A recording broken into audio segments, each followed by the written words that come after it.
అదంతా సరే గాని మొన్న కింద పడ్డావు కదా, నొప్పులు తగ్గాయా? అబ్బే పెద్ద దెబ్బలేం తగలలేదండి, జస్ట్ మోచేయి నెబ్బటింది అంతే. 2 days లో అది కూడా తగ్గిపోయింది అనుకోండి. ఏంటి మళ్ళీ చేపలు తీసుకుంటున్నావా? అయినా నీకు ఇంకేం పని లేదా? ఎప్పుడు తిన్నమేనా? అయ్య బాబోయ్, ఏంటండి పుసుకుని అంత మాట అనేశారు? అయినా ఈసారి చేపలు నేను తీసుకోకూడదు అనుకున్నాను, కానీ తీసుకోవాల్సి వచ్చింది. ఏంటి నిజమా? ఇది తీసుకోకూడదు అనుకున్నావా? ఏమ్మా ఈ రోగం? ఇదిగో మీరు ఇంత ఎటకరంగా అడిగితే నేను చెప్తున్నా. సరే సరేలే చెప్పు.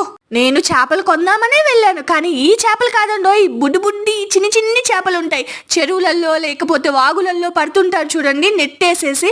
ఆ చేపలు అంటే నాకు చాలా ఇష్టం. లాస్ట్ టైం ఈవిడ మా ఊర్లోకి వచ్చినప్పుడు తెమ్మని చెప్పాను, ఇప్పుడు తెచ్చిందేమో అనుకుని వెళ్ళాను అనమాట.